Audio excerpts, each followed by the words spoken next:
cette semaine à la série à la découverte des filons, on parle de natation et pour ce faire, on reçoit l'entraîneur de l'équipe des filons de natation, Maxime Simoneau. Bonjour Maxime. Bonjour, bonjour. Maxime, d'abord, si on est un entraîneur de natation, je présume qu'on a soi-même été un nageur. Oui, en effet, j'ai longtemps fait de la natation moi-même, donc j'ai commencé à un jeune âge, j'avais 9 ans environ, et puis j'ai nagé jusqu'au cégep où moi-même j'ai fait partie de l'équipe des filons, là, en effet. Donc, tu étais un nageur de compétition également. J'étais un nageur de compétition, j'ai poursuivi d'ailleurs à l'université où j'ai nagé pour le Rouge et Or.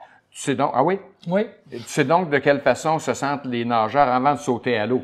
Oui, exactement. Puis je pense justement que pour les entraîner, on a besoin de connaître un petit peu le feeling de l'athlète. C'est quelque chose même qui d'ailleurs me rend nostalgique à chacune des compétitions quand je les vois derrière le plot de départ se préparer.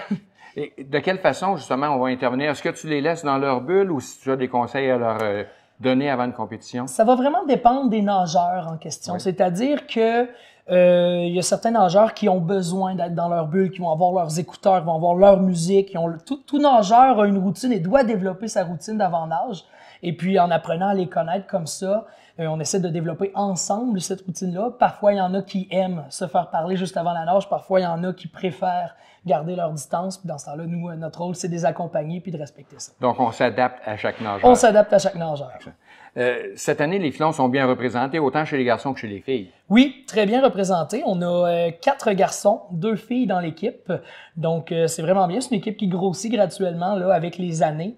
Et puis, on a des membres là, qui font d'excellentes performances, d'excellentes améliorations de temps là, en compétition. Justement, cette année, qu'est-ce qui explique cette hausse de popularité-là? Parce qu'il y a plus de membres de l'équipe de natation des filons qu'il y en a eu par le passé. Exactement. Je pense que d'une part, ce qui est intéressant, c'est qu'on a un club civil à Thetford Mines oui. Et les filons offrent l'opportunité de poursuivre finalement dans un réseau compétitif le développement des nageurs. Donc, d'une part, très souvent au secondaire, ils vont faire partie des équinoxes et rendu au cégep, il y a l'opportunité de poursuivre avec les filons de Thetford les entraînements.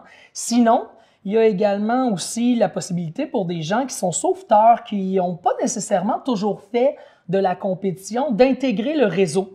Donc, il y a plusieurs personnes qui peuvent choisir de joindre le club, mais qui n'ont jamais fait de compétition avant et qui vont apprendre là, justement en ayant tout simplement une petite base là, en natation. Cette année, c'est un peu le cas. Je pense que tu me disais avant le début de l'entrevue, il y a des compétiteurs qui ont déjà justement fait de la compétition. Oui. Et il y a d'autres nageurs qui se joignent à l'équipe cette année qui en sont presque à une première expérience. C'est ça. Il y a 4 de nos athlètes qui sont des athlètes finalement qui font de la natation depuis plusieurs années. Mais on en a 2 autres qui ont fait « Hey, moi, je suis un sauveteur, je sais nager, je connais pas tout de la compétition, mais ça m'intéresse. » Et puis ce qui est le fun avec le réseau compétitif collégial, c'est qui permet justement ce genre de compétition-là pour les 2 types d'athlètes qu'on reçoit dans le réseau.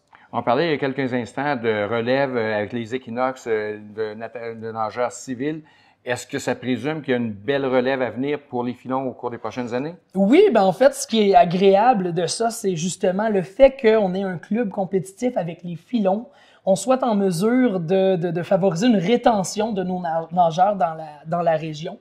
Donc, c'est très, très bien. Là, de plus en plus, les équinoxes décident de choisir à Thetford pour poursuivre leurs études collégiales parce qu'ils ont l'opportunité d'étudier dans la région tout en continuant finalement leur sport favori.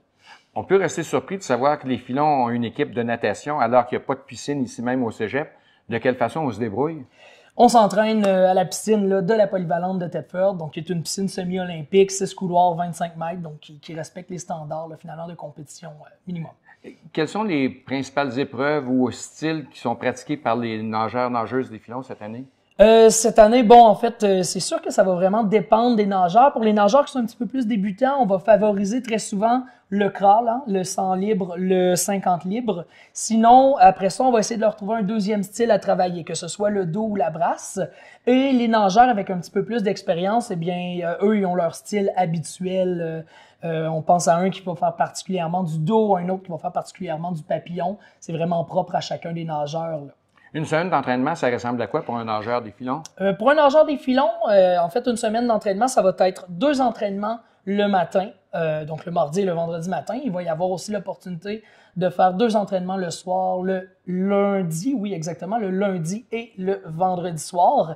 Et puis ça, pour des nageurs civils, ça peut même venir en complémentarité là, de leurs entraînements avec le club là, des équinoxes. Le rôle de l'entraîneur dans tout ça, c'est quoi? Bien, le rôle d'un entraîneur, c'est vraiment de veiller au développement des athlètes. Donc, c'est-à-dire que je vais faire les entraînements, mais je vais m'assurer aussi qu'ils acquièrent une technique qui s'améliore toujours, d'une façon aussi qui est sécuritaire, qui va permettre un développement optimal des athlètes. Au-delà de ça, justement, on est là pour les encadrer, les accompagner dans le développement d'une routine liée à l'entraînement, à l'alimentation, à la gestion du stress. Donc, c'est très, très, très large là, ce qu'un entraîneur va venir faire dans le développement de l'athlète. Il y a déjà eu une première compétition cette année. Les résultats semblaient encourageants. Très, très encourageants. En fait, nos 6 nageurs, on avait un petit club, pas beaucoup de gens qui nous représentaient, mais sur les 16 clubs présents, on a réussi à terminer à la 7e place là, en termes de pointage total là, des épreuves. Avec, comme tu le mentionnes, très peu de nageurs. Avec très peu de nageurs. C'est donc pas gênant quand on se compare à d'autres équipes qui comptent davantage de nageurs dans leur formation? Absolument pas. On a de la qualité là, chez les filons. C'est souvent des dixièmes de seconde qui départagent les nageurs. On fait quoi en entraînement pour tenter de retrancher ces fameux dixièmes de seconde-là? On parle même de centièmes de seconde, exactement. Écoutez, la natation est un sport qui est très, très, très complexe, qui est très pointilleux. Hein? On n'est pas naturellement fait pour aller dans l'eau, l'être humain en soi. Donc, c'est d'aller chercher chaque petit élément qu'on peut améliorer, c'est-à-dire sur la façon dont on va faire un virage. On a l'impression qu'une longueur, c'est très, très, très important sur les 25 mètres. Oui, ça l'est sur les 25 mètres, mais qu'est-ce qui est important?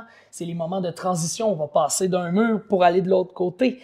C'est le moment où on va se rendre au mur et qu'on va essayer d'étirer le bras, justement, pour atteindre avant l'autre. Donc, ne serait-ce que ce soit le virage ou la touch qu'on appelle, chaque petit élément technique compte. Et c'est ce qui peut retrancher ces fameux dixièmes ou centièmes de seconde. C'est ce qui fait en sorte que des fois, une course va se gagner à 0,2 centièmes de seconde, par exemple. Il y a d'autres compétitions à venir cette année? Oui. Je crois qu'il y a à peu près 5-6 compétitions, c'est-à-dire il y a des compétitions dans le réseau.